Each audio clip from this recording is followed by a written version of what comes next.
Alors bonjour.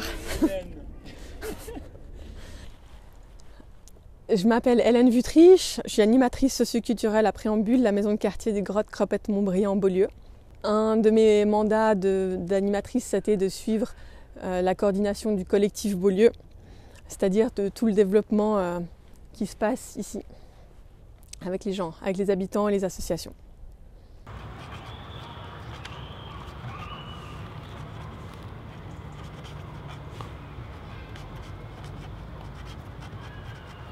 Cette aventure, elle a commencé justement en 2008, quand ce site est resté vide, parce que la ville a délocalisé sa production de plancton. Et vu que la nature a horreur du vide, plusieurs personnes ont eu des idées de choses à faire ici, en lien avec l'historique du site et l'horticulture et l'agriculture urbaine. Plein de projets différents, mais avec une vision commune pour juste faire vivre ce lieu. On est arrivé, nous, avec nos triporteurs, à ranger dans un bout du parc. Les serres ont été nettoyées et les vitres cassées ont été réparées. Les jardins ont été petit à petit utilisés par des ruches, avec un poulailler mobile qui a été construit, par des écoles qui ont commencé à venir jardiner. Il y a eu les artichauts qui ont développé un énorme projet de cueillette libre où tous les gens pouvaient venir prendre ce qu'ils avaient besoin quand c'était mûr et puis mettre de l'argent dans une petite caisse. Et puis finalement, de fil en aiguille, on s'est retrouvés à être 12 autour d'une table avec un représentant par association, par projet. Et puis une fois par mois, on se retrouve et puis on discute de qu'est-ce qu'on a envie de faire pour ce collectif. Et puis qu'est-ce qu'on a envie de rénover, qu'est-ce qu'on a envie de proposer pour la suite, pour que ce site il soit vivant et puis qu'il ne soit pas tout détruit et rendu au parc comme c'était prévu dans le plan d'aménagement de la ville.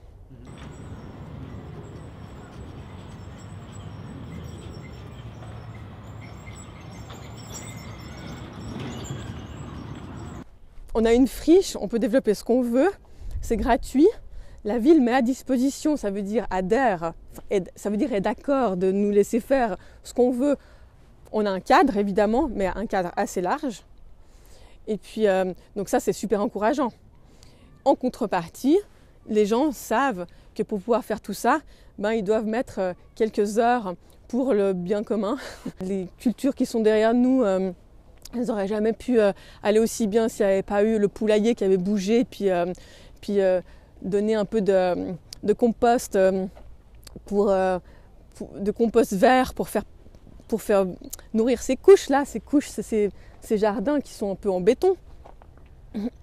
Ces jardins, il faut à chaque fois mettre du compost, s'organiser.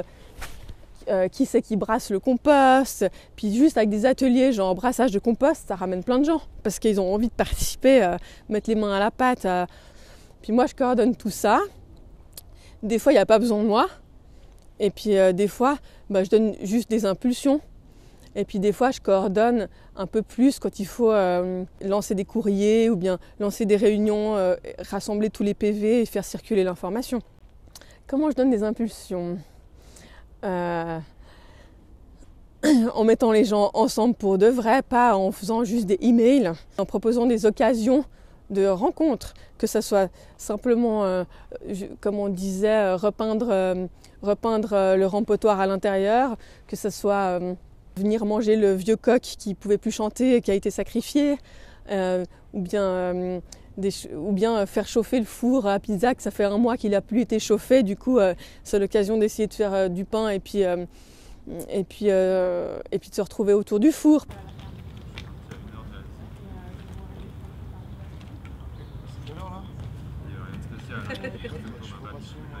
D'avoir un groupe porteur fort, ça permet que le projet de base il continue et puis qu'il évolue, et puis que ce soit les gens qui sont présents, qui pilotent ce qu'ils ont envie. Moi, je vois comme ça, mon job, c'est de secouer la base et de l'essayer de les orienter dans la direction qu'ils ont envie pour leur quartier. Des fois, c'est plus dur que d'autres, évidemment. Mais à Beaulieu, ça a l'air de marcher.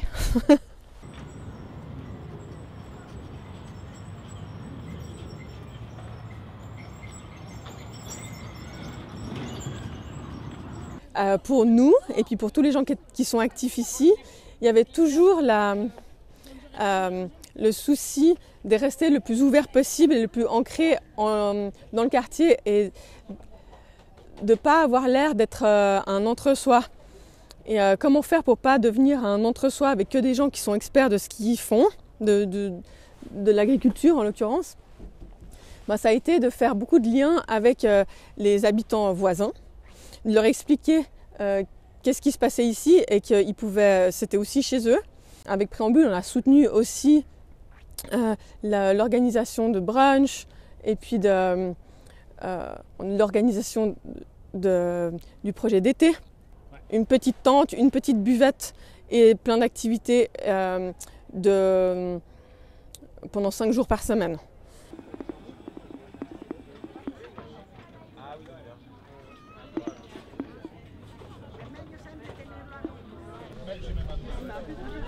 L'idée, c'était que les habitants puissent vraiment s'approprier ces lieux.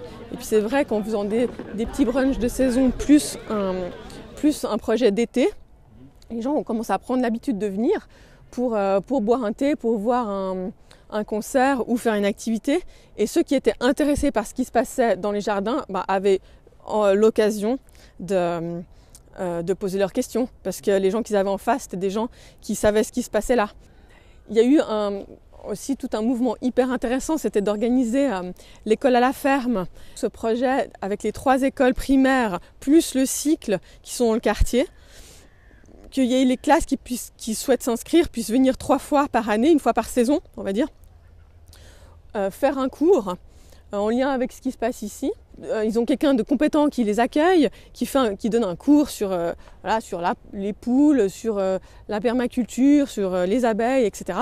Quand les enfants font ça chaque année, régulièrement, jusqu'à qu'ils soient au cycle, eux aussi s'approprient les lieux. Et eux aussi, quand ils ont 18 ans, ils ont envie de participer à la culture des artichauts. Ils ont aussi envie de venir aider à servir à la buvette en été. Et ils ont aussi envie de s'approprier le lieu et puis de venir donner un coup de main pour le nettoyer, pour quand on fait des actions collectives, de participer, parce que c'est devenu un lieu tout à fait naturel et puis pour eux et un lieu qu'ils aiment bien aussi. La même chose avec les personnes plus âgées, les personnes qui sont dans les EMS, il y en a plein qui ont vécu dans le quartier et qui ont vu ce lieu. Il y en a qui ont travaillé, il y avait un monsieur qui avait travaillé au service d'espace vert pendant la guerre et ils ont cultivé des patates pour nourrir la population ici. On a récolté plein d'anecdotes comme ça et tout ça, ça rend ce lieu encore plus attachant parce que maintenant on en sait beaucoup plus sur son histoire.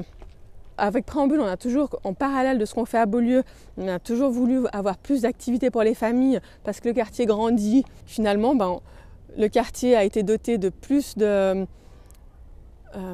moyens pour les familles et d'un lieu un peu totem, d'un nouvel aménagement, sur le domaine public et qui s'appelle la Buissonnière. Et tout ça, ça se trouve à Beaulieu et ça fait que enrichir un peu l'histoire de ce parc et puis ça fait que de l'ancrer encore plus dans le quartier.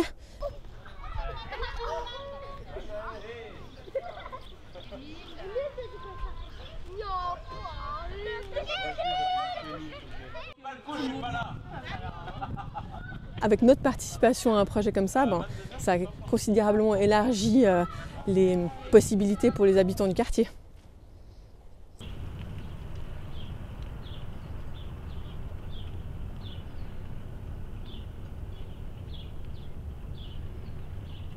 Sur ce lieu, il y a plein de choses qui se passent sur le terrain et c'est magnifique. Sauf qu'il faut que ça soit aussi valorisé au niveau politique. Moi, j'ai eu la chance de pouvoir participer à tous les niveaux, autant avec les gens qui construisent des poulaillers et des ruches, bosser avec eux sur le terrain et en même temps m'organiser avec eux, mettre en commun les compétences et puis aller au rendez-vous dans les bureaux de la vieille ville avec les politiques, les administrateurs des différents services pour parler de ce qu'on a besoin ici. Quand on arrive devant les politiques avec un dossier, avec un historique de terrain, un historique politique écrit et documenté par des photos, des vidéos, avec des pétitions qui ont été signées par des gens du quartier, avec des motions des différents partis qui ont été rédigées pour nous soutenir, avec du temps et beaucoup de répétitions, on arrive à se faire entendre.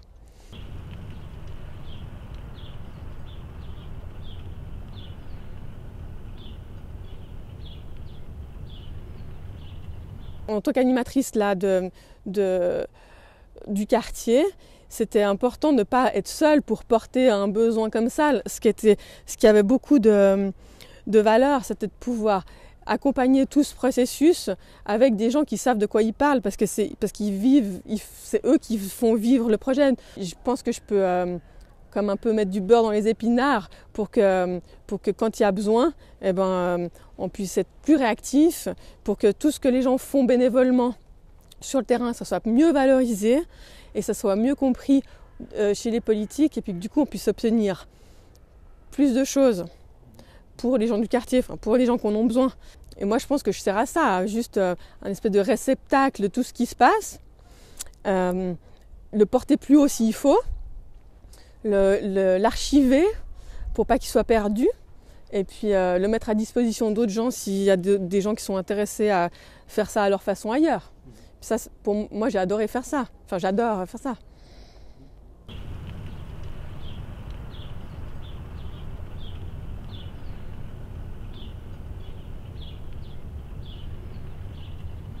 Après autant d'années, on peut voir un peu aussi le rayonnement que ça a pu avoir. Il y a eu le projet Semences de Pays, qui est une base pour valoriser les semences locales, qui a commencé ici, et puis qui est devenu, quand tout le monde a compris l'importance de ces semences locales, c'est devenu un projet en soi, qui a déménagé à Belle-Idée, à Tonnet, et puis qui a un énorme espace pour faire que de la semence locale.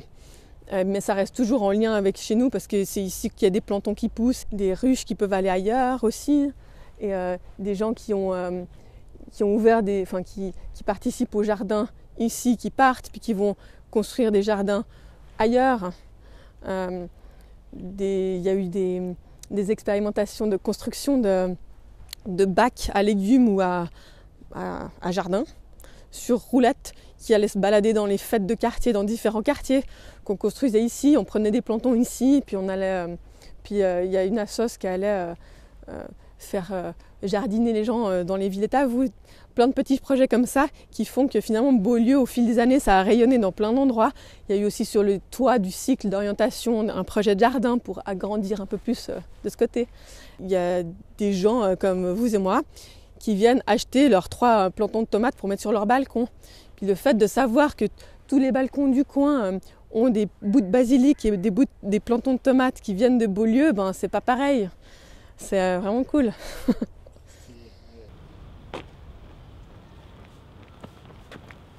Voilà, merci beaucoup. Amuse-toi bien. Ciao. À bientôt.